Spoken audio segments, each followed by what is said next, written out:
आज हम एक नया टॉपिक स्टार्ट करने जा रहे हैं जिसका नाम है मौलिक अधिकार यानी फंडामेंटल राइट्स, जिससे लगभग हर कॉम्पिटिटिव एग्जाम में पॉलिटी सब्जेक्ट से एक नया क्वेश्चन बनता ही है, खासकर एसएससी जैसे एग्जाम में। ठीक है, तो चलो स्टार्ट करते हैं। मौलिक अधिकार क्या है? मौलिक अधिकार वे अधिकार हैं जो हमारे संविधान द्वारा सभी नागरिकों को बिना किसी भेदभाव के दिए गए हैं। ये अधिकार हमारे जीवन, स्वतंत्रता और समानता की सुरक्षा करते हैं। ठीक है, ये अधिकार पार्ट 3 ऑफ कॉन्स्टिट्यूशन में दिए गए हैं, भाग 3 में है। ठीक है, भाग 3 में हमारे मौलिक अधिकार दिए गए हैं। मौलिक अधिकारों की सूची की बात करें तो संविधान में कुल 6 मौलिक अधिकार दिए गए हैं। समानता का अधिकार आर्टिकल 14 से 18 तक है। स्वतंत्रता का अधिकार आर्टिकल 19 से 22 तक। शिक्षा का अधिकार आर्टिकल 23 से 24 तक। धार्मिक स्वतंत्रता का अधिकार आर्टिकल 25 से 28 तक। संस्कृति और शिक्षा का अधिकार आर्टिकल 29 से 30 तक। ठीक है, संवैधानिक उपचार का अधिकार आर्टिकल 32 में, जो कि सबसे ज़्यादा इम्पॉर्टेंट संविधान है। पूरे संविधान की रीढ़ इसको कहा जाता है, संवैधानिक उपचार का अधिकार। अब एक एक करके सभी मौलिक अधिकारों को देख लेते हैं, जिसमें से पहला है समानता का अधिकार। समानता का अधिकार हमें जाति, धर्म, लिंग, जन्म स्थान या धर्मनिरपेक्ष आधार पर भेदभाव से बचाता है। ठीक है, जिसमें बहुत सारे आर्टिकल्स भी हैं। आर्टिकल्स देख लेते हैं। आर्टिकल 14 क्या कहता है? सभी नागरिक कानून के सामने समान हैं। आर्टिकल 15 किसी भी नागरिक के खिलाफ भेदभाव नहीं। ठीक है, किसी भी नागरिक के खिलाफ कोई भी भेदभाव नहीं किया जाएगा, ना कानूनी रूप से ना सामाजिक रूप से। आर्टिकल 16 क्या कहता है? सरकारी नौकरी में समान अवसर, सभी को सरकारी नौकरी में समान अवसर मिलेंगे। आर्टिकल 17 क्या कहता है? अस्पृश्यता का समाप्ति यानी छुआछूत का अंत। आर्टिकल 18 क्या करता है?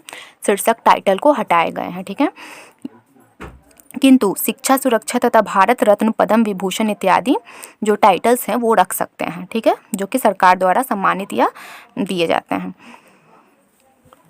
अब आ जाते हैं स्वतंत्रता का अधिकार, जो कि दूसरा मौलिक अधिकार है। स्वतंत्रता का अधिकार नागरिकों को व्यक्तिगत स्वतंत्रता और अभिव्यक्ति की स्वतंत्रता देता है। ठीक है, जिसमें से आर्टिकल 19 बोलता है कि बोलने, लिखने, आंदोलन करने की स्वतंत्रता है, यानी खुलेआम कहीं भी बोलने, लिखने, आंदोलन करने की स्वतंत्रता है। ठीक है, आर्टिकल 20 क्या कहता है? दंड प्रक्रिया में सुरक्षा। ठीक है, आर्टिकल 21 जीवन और व्यक्तिगत स्वतंत्रता का अधिकार है। आर्टिकल 22 गिरफ्तारी के समय सुरक्षा। गिरफ्तारी के समय भी काफ़ी सारी सुरक्षाएं दी जाती हैं। ठीक है, तो वही आर्टिकल 22 के अंदर रखा गया है। थर्ड मौलिक अधिकार है शोषण के विरुद्ध अधिकार, यानी अनुच्छेद 23 और 24। ठीक है, अनुच्छेद 23, 24, आर्टिकल 23, 24 मनुष्य तस्करी का निषेध है। बाल श्रम का निषेध, यानी बाल श्रम नहीं करवा सकते हैं हम लोग। उदाहरण जैसे कि 18 साल से कम उम्र के बच्चे को किसी भी फैक्ट्री में काम करना अवैध है। ठीक है, धार्मिक स्वतंत्रता का अधिकार है। धार्मिक स्वतंत्रता का अधिकार क्या कहता है? धार्मिक स्वतंत्रता का अधिकार हमें अपने धर्म को चुनने, अभ्यास करने और प्रचार करने की स्वतंत्रता देता है, जिसके अंदर कुछ आर्टिकल्स है, जैसे देखते हैं। आर्टिकल 25, अनुच्छेद 25 क्या कहता है? धर्म का स्वतंत्र अभ्यास। अनुच्छेद 26 धार्मिक संस्थानों का प्रबंधन। अनुच्छेद 27 कोई व्यक्ति अपने करों से धार्मिक क्रियाओं में बाध्य नहीं है। ठीक है, अनुच्छेद 28 धार्मिक शिक्षा की स्वतंत्रता। फिफ्थ मौलिक अधिकार है संस्कृति और शिक्षा के अधिकार। यह अधिकार संस्कृति और शिक्षा की रक्षा करता है। ठीक है, आर्टिकल 29 क्या कहता है? अल्पसंख्यक समुदायों को अपनी भाषा और संस्कृति का संरक्षण। आर्टिकल 30 अल्पसंख्यकों को शिक्षा के क्षेत्र में संस्थान स्थापित करने का अधिकार है। संवैधानिक उपचार। ठीक है, यह सबसे महत्वपूर्ण अधिकार है। यदि कोई नागरिक अपने मौलिक अधिकार का उल्लंघन महसूस करता है तो वह सुप्रीम कोर्ट या हाई कोर्ट में याचिका दाखिल कर सकता है, यानी वो सुप्रीम कोर्ट या हाई कोर्ट जा सकता है। आर्टिकल 32 क्या कहता है? सर्वोच्च न्यायालय में प्रत्यक्ष याचिका। इसे मौलिक अधिकारों की सुरक्षा का हृदय भी कहा जाता है। देखो, संवैधानिक उपचार का जो अधिकार है, इसमें ये है कि मतलब कोई भी व्यक्ति अगर आपके मौलिक अधिकार का हनन करता है तो आप उसके खिलाफ सुप्रीम कोर्ट या हाई कोर्ट जा सकते हैं। ठीक है, सुप्रीम कोर्ट इसी चीज को लेके 5 प्रकार के रीट याचिका समावेश जारी करता है। चलो तो देखते हैं संवैधानिक उपचार का अधिकार, जो अनुच्छेद 32 के अंतर्गत आता है। अनुच्छेद 32 क्या कहता है? संवैधानिक उपचार का अधिकार। अनुच्छेद 32 को मूल अधिकारों का मूल उपचार बताया गया है, क्योंकि इसके द्वारा व्यक्ति मौलिक अधिकार हनन के मामले पर सीधे सुप्रीम कोर्ट जा सकता है। सुप्रीम कोर्ट जो है 5 प्रकार के रीट धार्मिक आदेश जारी करती है, जिसमें से पहला क्या है, बंदी प्रत्यक्षीकरण। ठीक है, अब ये क्या काम करता है, तो यह व्यक्ति की व्यक्तिगत स्वतंत्रता का सबसे बड़ा रीट है। यह बंदी बनाने वाले अधिकारी को आदेश देता है कि उसे 24 घंटे के भीतर न्यायालय में प्रस्तुत करें। दूसरा परमादेश है। परमादेश क्या करता है, इसका अर्थ होता है हम आदेश देते हैं।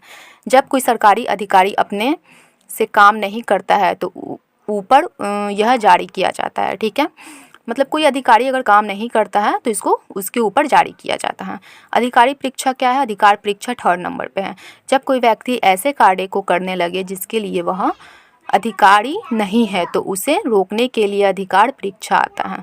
संवैधानिक उपचार में अधिकार परीक्षा को पोस्टीरियोरी भी कहा जाता है। 4th रीट के बारे में जानते हैं। ठीक है, जो है प्रतिबंध। यह उच्च न्यायालय या सुप्रीम कोर्ट द्वारा अपने से निचली न्यायालय पर तब लाई जाती है जब निचली न्यायालय अपने अधिकार का उल्लंघन करके फैसला सुन चुकी रहती है। ठीक है, 5th रीट है उत्प्रेषण। यह भी उच्च न्यायालय या सुप्रीम कोर्ट द्वारा अपने से निचली न्यायालय पर तब लाई जाती है जब निचली न्यायालय अपने अधिकार का उल्लंघन करके फैसला सुना चुकी रहती है। ठीक है,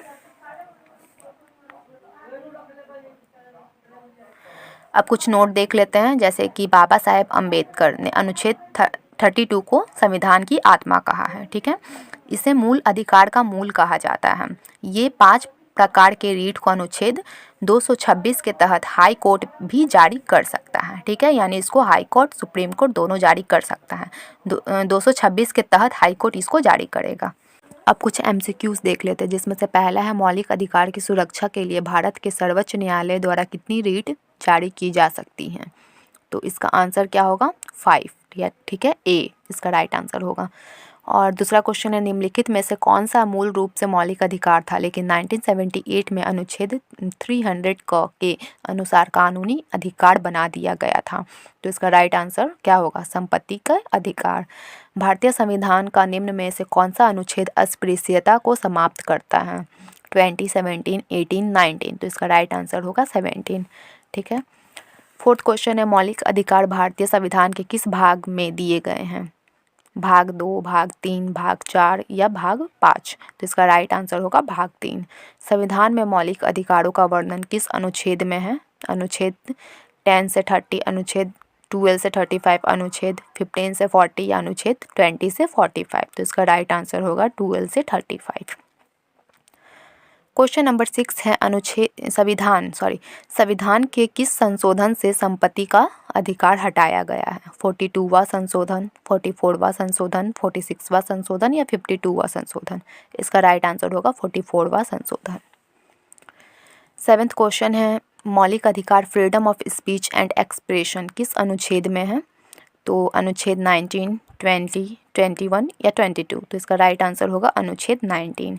कल्चरल एंड एजुकेशनल राइट्स किस अनुच्छेद में है, अनुच्छेद 25 से 28, 29 से 30, 31 से 32, 33 से 34, तो इसका राइट आंसर होगा 29 से 30। मौलिक अधिकार का संरक्षण करने का अधिकार कौन देता है, अनुच्छेद 19, अनुच्छेद 32, अनुच्छेद 21, अनुच्छेद 14, तो इसका राइट आंसर होगा अनुच्छेद 32। 10th क्वेश्चन है, राइट टू इक्वालिटी किस अनुच्छेद में है, अनुच्छेद 14 to 18, अनुच्छेद 19 to 22, अनुच्छेद 23 से 24, अनुच्छेद 25 से 28, इसका राइट आंसर होगा 14 से 18 में। ठीक है, अनुच्छेद 14 से 18 में है। निम्न में से कौन सा अधिकार मौलिक अधिकार नहीं है, समानता का अधिकार, धार्मिक स्वतंत्रता, विदेश में घूमने का अधिकार, शिक्षा का अधिकार, इसका राइट आंसर होगा विदेश में घूमने का अधिकार।